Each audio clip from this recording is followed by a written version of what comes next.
use. I also like to keep my money on the outside in one of those little pouches that on the other side is got the pouch at the bottom, the little slip cover at the bottom and at the top. So, look up here as you're doing it.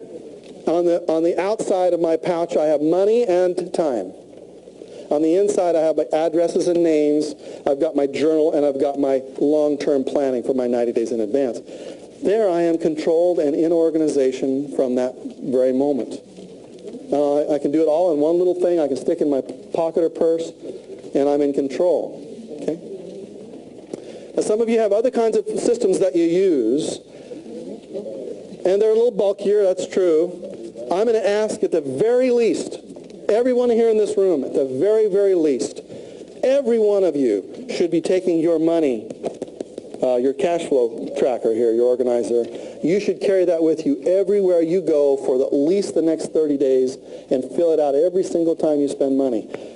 The other organizer here, if this can be useful to you, you can shift to this one, or you can give that to somebody as a gift. It's a very powerful gift to give somebody for Christmas or something like that. There you've got yourself organized in one simple place. Everything you need. Time, money, people, it's all there. Okay? We didn't finish completely with our scoring system, though, did we? Our daily scoring system. Let's just finish that up. We talked about the power hour. We have 3 points. We talked about others. That gives us 2 points. The next one down the line is work FTF. That gives us 2 points. What does FTF stand for? FTF stands for feared thing first. Okay? Not first things first. Feared thing first. I'll tell you why. Most of the time, the first things are always the feared things. And one of the reasons we don't like to do our first things first is because we don't like to fail. Because most of us are perfectionists. How many of you are perfectionists in this room? I see raise your hands on that. You're perfectionists. You're going to wait until it's right? So you'd rather have 100% failure because you never do it than to have 50% failure because you just get started. The reason that we don't do our most important tasks is because we don't want to fail at the most important things in our life. And yet the only thing you can really do is to stumble into it and get started immediately. You got to do it. And most of the time our fear is we are not going to be judged well by our peers. We're afraid. That's why we're perfectionists. That's why we want to do it perfect, because we're afraid of what they think. Now, I'm going to ask you to take the feared thing first, the thing that scares you the most as you go down your to-do list. And I'm going to ask you to put it at the very top of your list and do it first. Now, there's several reasons for that. First reason is because it'll probably be one of the most important tasks.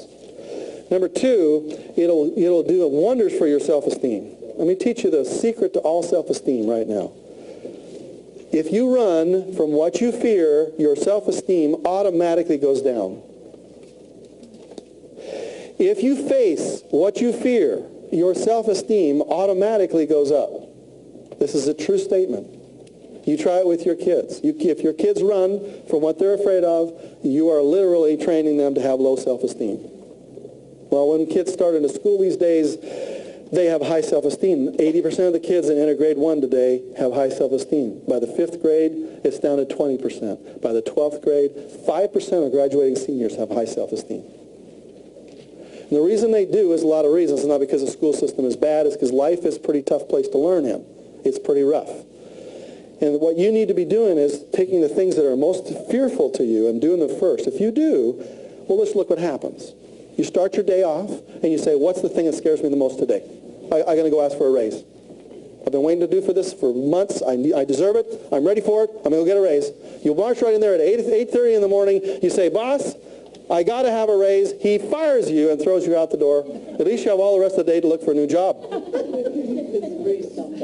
But what happens if they say, well, we've just been waiting for you to ask? So how much do you want? Okay, here's 7%, and you walk out of there, and it's 8:30 in the morning. What happens to the rest of your day? You're feeling awesome.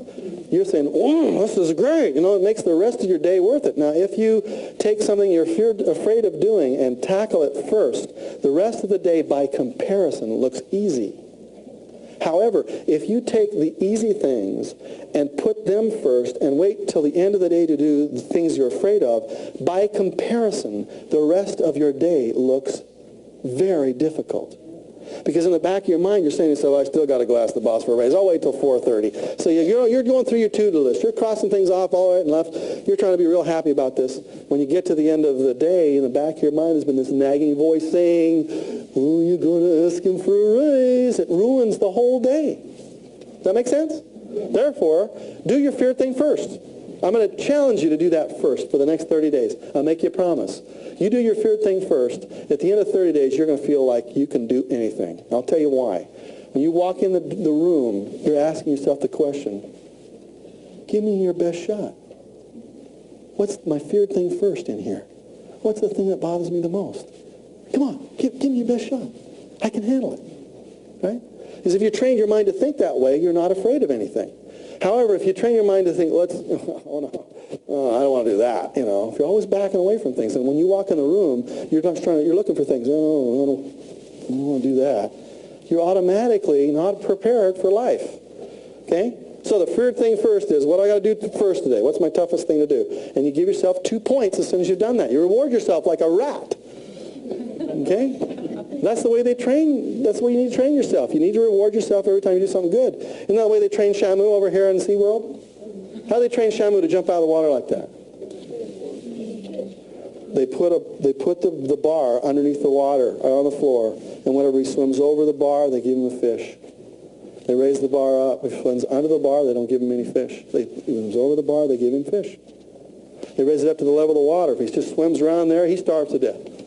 He just rolls over the top of the bar. They give him all the fish he wants. Pretty soon he gets to associate fish with this bar. They raise it a foot above the water. He stays down there. No fish, just jumps over. Lots of fish. I think I'm smart enough to figure this out. I jump over this thing. You give me all the fish I want. Is that right? Good. Raise the bar. I don't care. That's how they get him to jump 20 feet out of the water like that. They train him. You got to train yourself. When you do something that's hard to do, you give yourself some points. You send a letter to somebody you love, you give yourself some points. When you do your power hour, you give yourself some points. And you automatically train yourself to be an awesome human being. Okay? So here's our system. It's all planned together for you.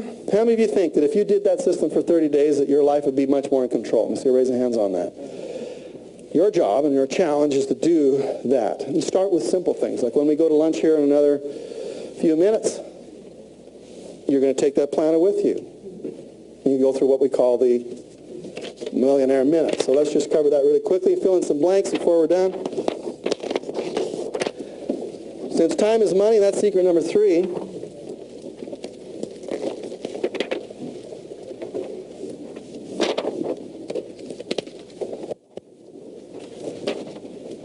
J. Paul Ketty says, buy my shots in the fall. So the further ahead you blank, the blank you will be when you get there. The further ahead you plan, the richer you will be when you get there.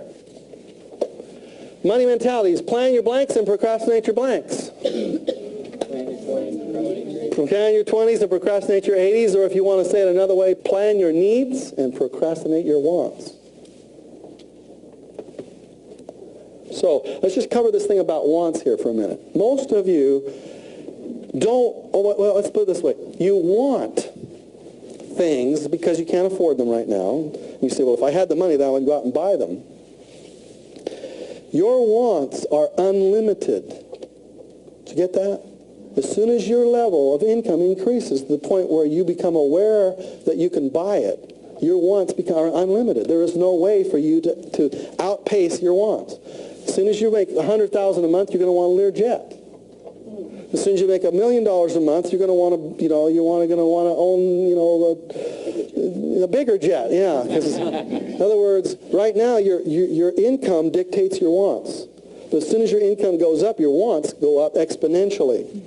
What I'm trying to teach you to think of is that if you want to be secure, it's about all you really can hope for. If you want to be secure, you have to have a lifestyle that requires saving, that requires frugality, that requires the real fundamental basics, and that you can really enjoy the trips and the travel and all those kinds of things. You can have all of that, but you got to have a lifestyle that supports that.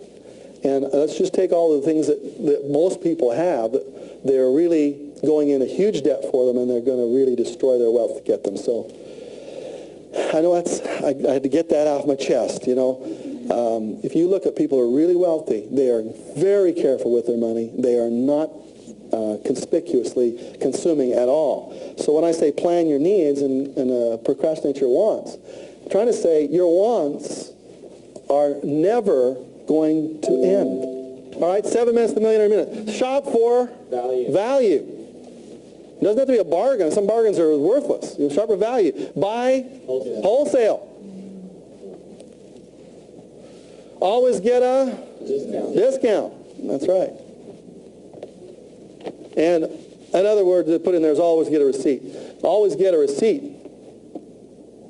Don't buy anything from a yogurt to a pen without getting a receipt for it. I want you in the habit of getting a receipt. I want you to stand there and wait for it. I want all the people in line to think you're crazy, because you are. But you're the right kind of crazy. They're the ones that are the wrong kind of crazy. So, blank your receipt. Categorize your receipt. Blank your cash flow. Track your cash flow. Blank your leaks.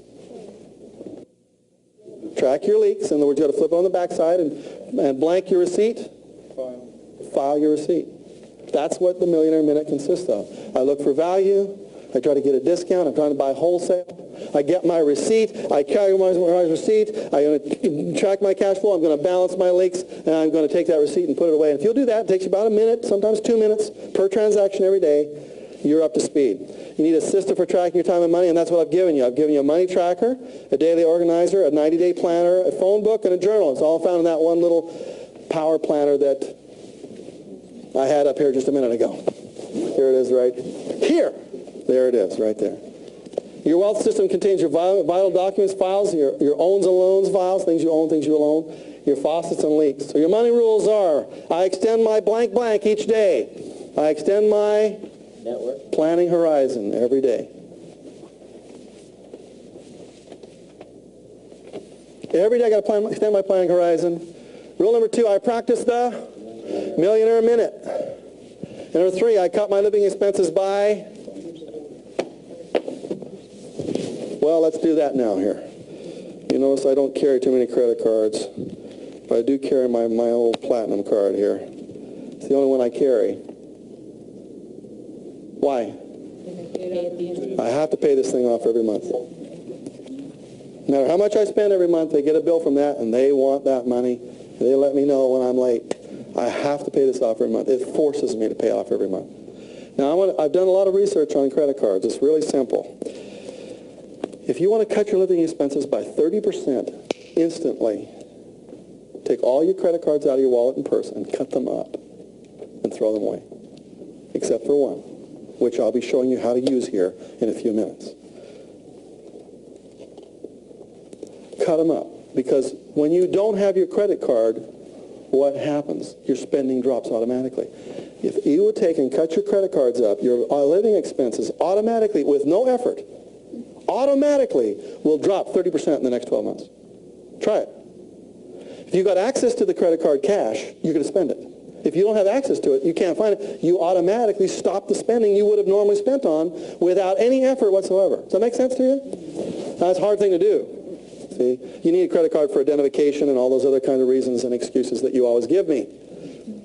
Credit cards are death. Death to financial freedom.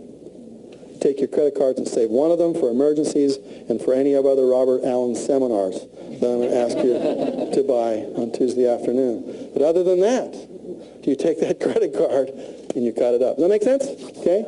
I know that's a tough one, but that'll automatically, you try me, automatically and instantly will cut your living expenses by 20-30%. It'll take you about 3 seconds to do that. So the last one here, finally, is I cut my living expenses by plastic surgery.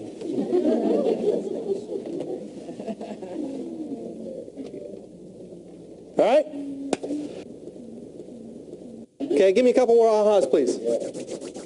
Yes, right over here, sir. 20% of your time makes 8% of your money. 20% of your time makes you 80% of your money. That's exactly right. Another way to put it. Good. Give me another one. Right here. Wants are unlimited, and they grow with your pocketbook. Wants are unlimited, and they mushroom like... Absolutely. Yeah, they go out of control. Yes, over here. The first 10% of charities. Yeah, 10%. 10% to charity, 10% to savings. A lot of you are very generous with your charities. You'll send them $50 or things like that.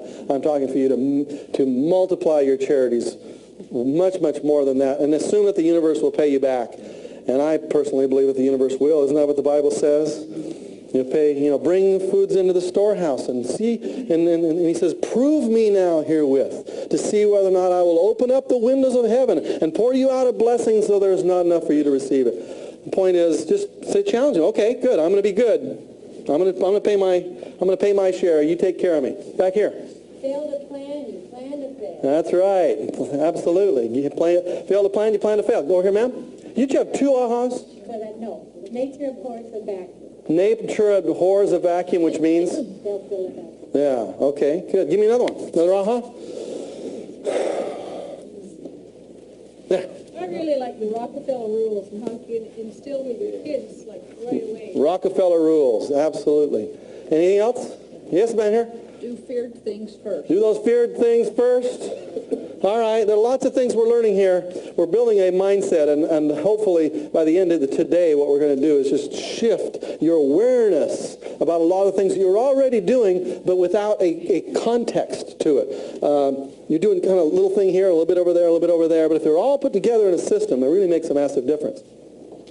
How many of you ever driven off a car lot in a brand new car, or even a used car, a new car to you, and you drove off that lot and you start to see that same car everywhere you look, same color, everything? How many of you ever had that happen to you? That's what we call awareness.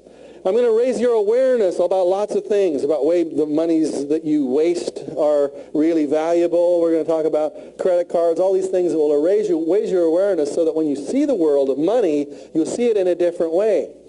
In fact, when we go into investments, you're going to start to notice those little ticker tape things across the bottom of CNN, and you're going to watch your stocks from now on. There's a lot of things going on in your money life that haven't been aware enough for you yet. Now, in our morning segment, we talked about these things, and so let's fill in the blanks, because I have some perfectionists out there of just having cows because they haven't been able to fill the blanks in yet on their form. So let's fill in the blanks, shall we? As Nancy Walker said, who is now dead, she said, money might not mean much to you, pal, but to me it ranks right up there with oxygen. At this point, she doesn't need oxygen either. But money is important. Each dollar bill is a blank blank with enormous money, with enormous potential. Each dollar bill is a money seed with enormous potential. A few money seeds planted blank can grow into a huge money tree.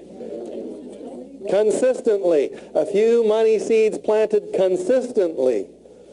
And that's the secret. You got to do it every single month. Never miss a month. Can grow into a huge money tree. You can go rich on the money that you are now wasting. You don't have to make any more. You just have to waste a few less. A penny saved is blank blank earned. Well, a penny saved, if you just save the penny, well, then a penny saved is a penny earned.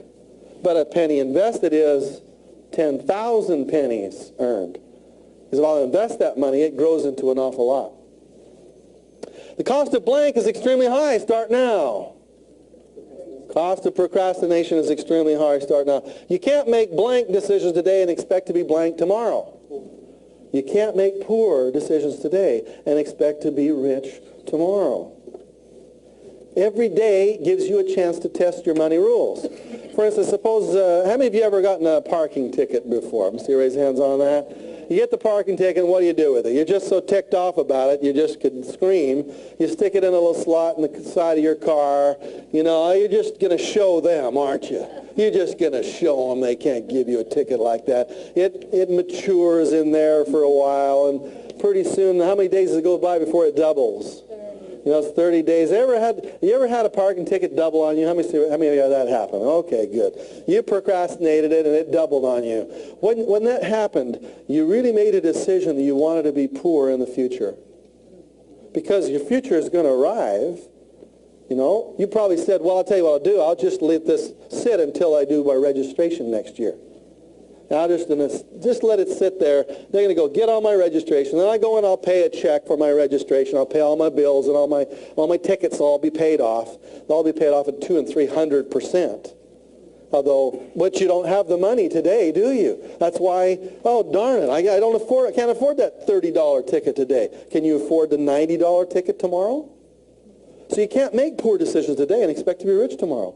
You have to make rich decisions today, even if it means coming up with money you don't have, because in the future you won't have it either. In fact, you'll have a whole heck of a lot less of it if you wait until tomorrow to pay it. So that's the way you take your discounts today, you make your rich decisions today. When it comes to the rules at the bottom here, I spend my money blank.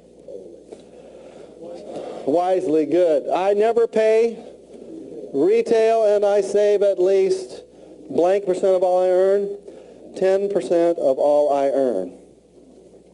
Now let's talk about savings for a minute.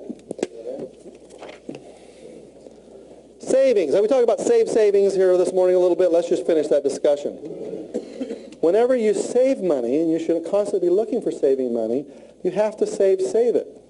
A friend of mine quit smoking here a few months ago, and she says, I saved $50 last month. I said, where is it? I don't know, maybe it's in my donut budget.